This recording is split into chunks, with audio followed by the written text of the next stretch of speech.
One of the most iconic forms of breakfast is cereal. Emerging from the late 1800s labeled as malt breakfast food, it has quickly grown to be an international food sensation.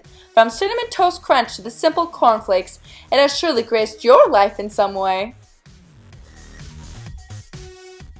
Cereal box toys and prizes have been a staple of advertising techniques and culture since the beginning of the 18th century. The companies involved have taken advantage of the cultural trends of the time. They have been adorned by children ever since they were created. Despite the incredible popularity, these iconic toys have been increasingly harder to obtain in comparison to around 10 years ago. In light of the companies wanting to push a healthier childhood lifestyle, it's also due to the increase of the mail-in and computer-related offers of today. There are 4 methods of cereal box toy distribution. The first way involved being given the toy at the counter. The second, which is familiar to most, is having the toy be in the box. The third is having the toy be attached to the box. And the fourth is mail-in. The first cereal box toy was offered in 1909. It was a picture book that one would obtain as a mail-in rebate or after an in-store purchase of 2 boxes.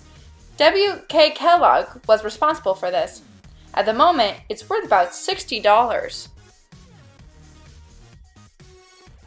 When this tactic of inserting a prize into his product proved successful, Kellogg saw a lot of companies follow suit. Initially, that included General Mills, Malt-O-Meal, Nabisco, Post, and Quaker Oats. It is believed that the first in or on the box cereal prize were a series of collectible cards called Skippy cards. These were produced by Wheaties in 1933. Surprisingly, to own the whole collection today would only cost you about $150. In 1945, a trend of putting pin-back buttons into cereal boxes arose. Pep Cereal was the first to integrate this. Although higher-up Army representatives and new paper comics have appeared on the buttons, it was more common to see comic book characters. In fact, there were about 90 in the collection. In the 1940s, it was common to see cut-out masks such as this one. They were a simple addition that didn't cost really anything to produce in comparison to the most of the other toys. They provided fun and a reason to buy the box in the first place. Wheaties was a prominent producer of these. A crucial moment in the industry was James Watson Henry's invention of screw injection molding in 1946. This meant that the toys could be produced faster for less money. Basically, the recycled plastic could be remodeled using this process. The 1950s brought a golden age of advertising due to the post-war economy fueling a cultural revolution. Things like this cereal box submarine that floated in your bathtub with the assist of baking soda conveyed the massive strides the country was making, not to mention it was one of the all-time favorites. A fun fact about the 50s cereal box prizes involves Quaker Oats and a TV show called Sergeant Preston of the Yukon. Apparently, the company came up with the idea to pack land deeds in their boxes that were associated with the show. Each deed represented only about a square inch of land. However, it was massively successful.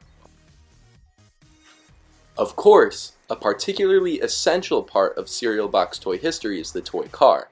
If not for Jack Odell, a self-trained engineer, the world would not have been graced with the likes of the Matchbox car, which is possibly the most iconic cereal box toy to this day.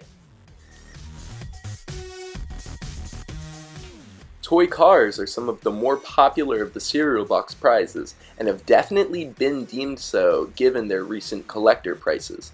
Some are being offered in the thousands and are incredibly rare. That is quite the contrast, considering that not too long ago they were free with the purchase of the cereal box. 1974 brought an interesting time in the cereal prize history.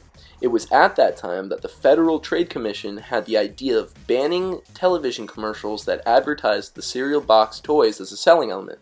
Perhaps they had a similar idea to how the toys are acted upon in modern times. The 1970s introduced a funny toy that was in Captain Crunch boxes. The little bosun whistles are urban legends because at the time they could produce a frequency of 2600 Hz, which is the same as an AT&T system of the time. John Draper, aka Captain Crunch, didn't intend for this to happen, but prior to finding out, he worked with the phone companies. The 1980s took a rebellious turn in culture, and as you would assume, that affected the production and styles of the cereal box prizes that were distributed. The bold and functional toys have an apparent influence on what we would see about 10 years ago. They are very wearable and culturally appropriate. In the infamous 1996, General Mills made the ingenious decision to put a PC game that they developed into boxes of Chex. Chex Quest was targeted towards 6 through 9-year-olds with the hopes of selling more boxes. It did well enough to win itself an award for advertising effectiveness. It is famous for being the first video game to be included in a cereal box.